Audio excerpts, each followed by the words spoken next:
It's now time to start a new era in Denver. They've kind of reset the decks here. You bring in Russell Wilson, I like your chances to be better than you were, especially with that weird carousel of quarterbacks you've had over the last few years with the Denver Broncos. And you got rid of Vic Fangio. Yes. Yeah, hell, you'll be 2 games better just without him as your head coach. I don't care if Nathaniel Hackett's a moron. He's better than Vic Fangio. Nathaniel Hackett, not a moron, though. Nope. We believe that he's got a future in this league as head coach, and he is now leading the Denver Broncos, who do not have a first-round draft pick, unfortunately. Nope, they went to Seattle. But in the second round, your first pick comes up at 64th overall, and you're going to take Travis Jones, nose tackle from UConn. I think this is one of the most unheralded high-end players in this draft. Nose tackle is one of the spots I look at Denver and go, you need a player that can come in and play right away. The fact that Travis Jones played at UConn is what screws him. I fully believe what I'm going to say. If he had played at Alabama, I think he'd be a first-round pick. He is one of the 32 best players in this draft to me. Mm-hmm. And he plays a position that is hard to find. Very strong, great tackler.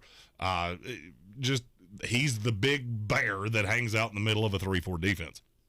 And when you have Randy Gregory and Bradley Chubb coming off the edges, this is the kind of guy that can do just work on the inside. The thing he gets knocked on is he's not a great pass rusher. Most run-stuffing 3-4 nose tackles are not. Right. He's better than the vast majority of them. I like this kid a tremendous amount. Now, playing at UConn, I did not get to see him play high-level great competition regularly. And when in the rare times they did, he was the only player he's the only player UConn had that has a draftable grade for me. I graded 500 players this year. That's saying a lot. He was the only player on this team, and I think a lot of people they're not taking that for what it's worth. Mm-hmm. I do think he can be a 3-down nose tackle in the NFL. And I would love him in Denver. Does that say a lot about him, or does that say a lot about that program? Well, that program is dog shit, right, and has been forever. That is the point. At number 75 overall, the first of 2 picks in the third round. This guy says his own name wrong, and it really angers me. His name is Arnold Ibuki, the edge rusher out of Penn State. It's Ibuki. That's how it's spelled. If you want me to say KT, there should be a fucking A in it. Now, his name notwithstanding, high-end pass rusher, very athletic. He falls in line with the Micah Parsons, the Odafe Owas. These are guys that are athletic freaks. This is what James Franklin recruits. Now, if you want me to tell you why he falls here, it's because I am not the only one that looks at Penn State and goes, you've had after this year, you will have 14 drafted defensive players in the last 4 years. That's a lot of talent, and it was just inconsistent. To me, I think the best case scenario for him is to come in as a third behind Randy Gregory and Bradley Chubb, situational pass rusher, add to the depth, add to the edge, just a guy that you can use 20 to 25 snaps a game. Not bad against the run, not an elite run stuffer, but I'll be honest with you, I could see a path where you run them in a rotation because Gregory, and Chubb are all 3 good enough against the run that you don't have to just situationally go, Arnold, you don't get to play on rundowns or anybody else. I like having this kind of diversity, especially when you have somebody like Bradley Chubb that's had as many injury issues as he has. You've talked a lot about the wild swings between evaluations of experts in this draft. You got him in the third round here at pick number 75 overall. I've seen some people have him in the first round. Those people are stupid. Okay. Yeah, you see that? You walk right on by because that does not make a lick of sense. Okay. I have George Karlaftis going at 31. If you took Arnold Ibuki ahead of George Karlaftis, you should be fired immediately. Now, that being said, if you can use him in a Denver-style way. What scares me is I'm afraid a team's going to try to put his hand in the dirt because, well, he's 250 and that's a normal for... No.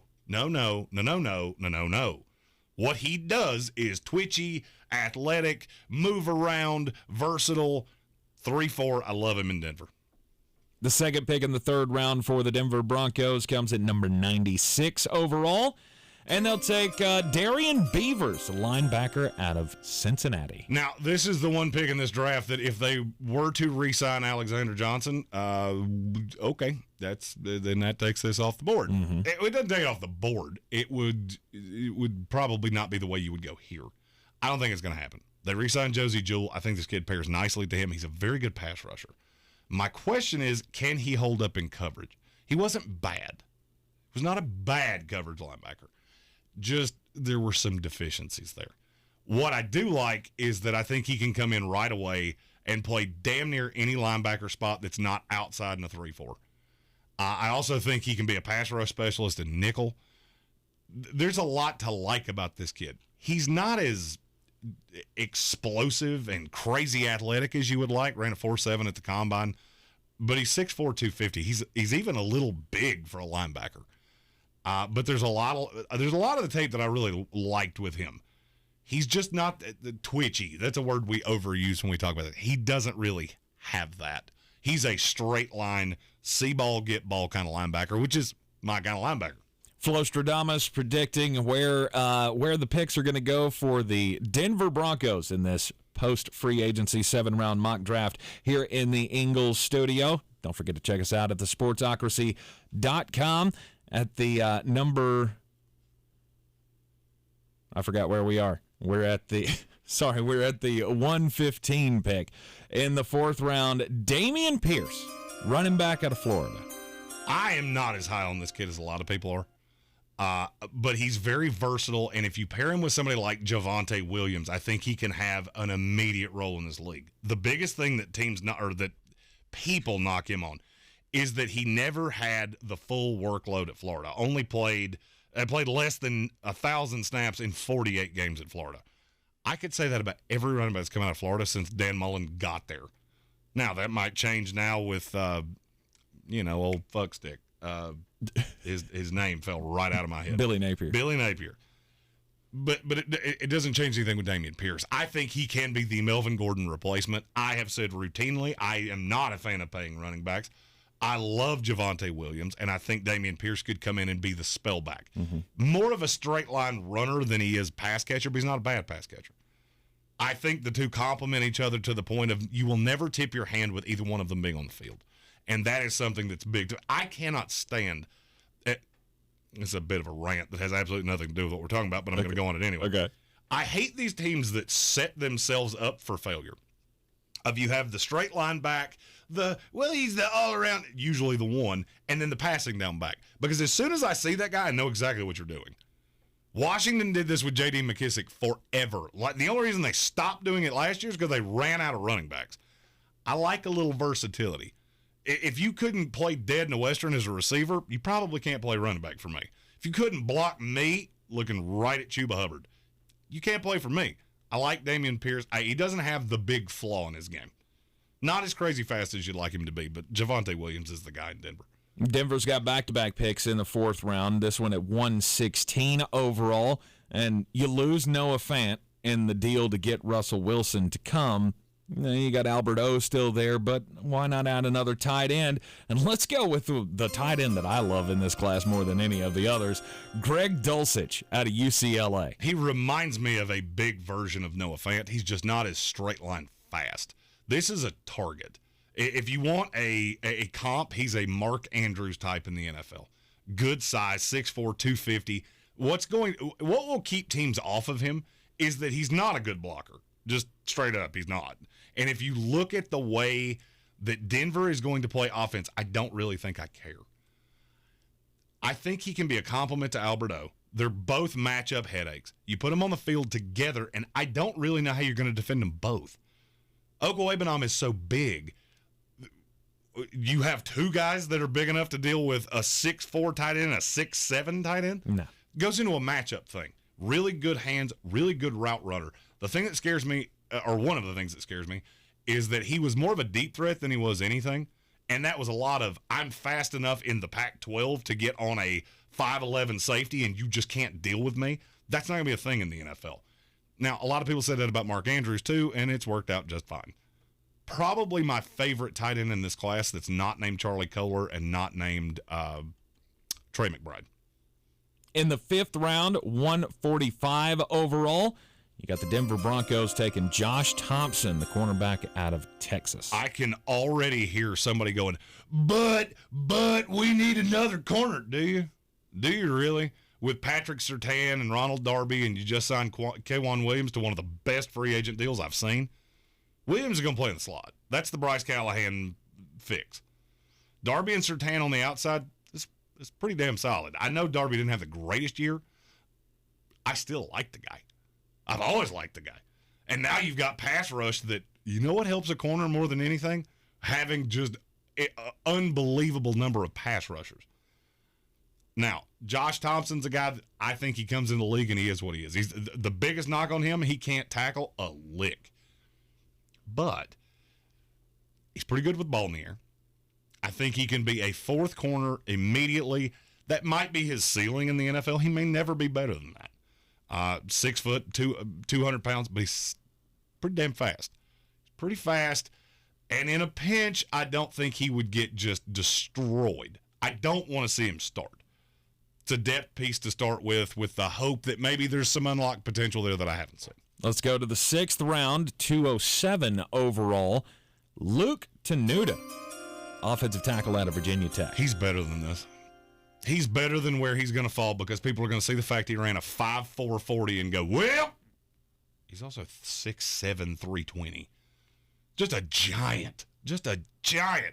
Mauler lineman. The only thing that scares me is that there's not a lot of technique with him. It was, I am bigger than you, I am stronger than you, and I'm going to throw you around like a rag doll. I don't know if you can do that in the NFL, but I think he has a 6th offensive lineman swing tackle role early and could grow into a right tackle in the NFL. He's one of the few. Look, tackle is thin as hell in this draft. There's a lot of guys that play tackle that project to guard. Tenuta's not one of them. You're just going to have to understand there's a physical limitation if speed rushers are going to fuck with him. That's why you need a running back that can block. Good thing is, I drafted you one of those earlier. In the 7th round, the final pick of the 2022 NFL Draft for the Denver Broncos comes at 233. Caleb Ellab, quarterback out of Western Michigan. It's a developmental piece. You signed Josh Johnson to be the backup to Russell Wilson. That's actually why I made this pick. Caleb Ellab has a lot of unlocked potential. You're just going to have to be incredibly patient. I do think he could be a legitimate high-end backup quarterback in the NFL. There's probably no better room on the planet Earth that he could go to work every day than Russell Wilson and Josh Johnson, because I think he's a little blend of the two of them. More Josh Johnson than Russell Wilson. But I like the arm, and I really like the brain. A lot of people that I have commented on how smart this kid is. And that's what I want in a backup quarterback. I want a backup quarterback that provides something in the room aside from holding a clipboard. I want you to be really, really smart, which is exactly what Josh Johnson is. You want to know why that kid's played for 14 teams in the NFL? Because he's smart as fuck. And every person I have ever talked to that's had any interaction with him, it's the number one thing they say. He has an unbelievable football IQ. And I think Caleb Ellab can be the same thing. Am I going to sit here and tell you he's ever going to start a game in the NFL? No, probably not. No, probably not. I mean, unless somebody gets hurt. No team will ever look at him and go, yep, that's our starter. Right. But I think he can be a high-end backup, and I think he can be valuable in the room. Broncos GM George Paton, you get good marks for a class like this in the 2022 draft. Especially when you use the bulk of your draft capital to get Russell Wilson. Got news for you. There wasn't a Russell Wilson in this draft, so you're already sitting on an A. You just have to not fuck it up. Right. Amidst all of the arms race that has happened in the AFC, Denver Broncos destined to be better this year than they were last year, especially with this kind of a draft class. It's a high-end number of players that can come in and contribute right away because Denver's window is small. You just traded for a 33-year-old quarterback. Mm-hmm. So the developmental guys, yeah, you can hit those in the 6th, 7th rounds. The early picks, these are guys that are going to come in and play right away. If you like these picks, if you did not like these picks, feel free to comment that in the comments of this video. I answer those every day. If there's a player you'd like to know how they fit with the Denver Broncos, you can throw that out there as well. Or if you think I'm a big mulleted ginger dipshit and you can do better, chuck yours out there and I'll grade yours. Don't miss any of our team-by-team content throughout the Draftmas season. We cover each and every team, and this has been the Denver Broncos post-free agency 7-round mock draft by the Sportsocracy here in the Ingles studio. I'm Tank Spencer, and he's Jeremy Greene. Yep. And we will see you next time.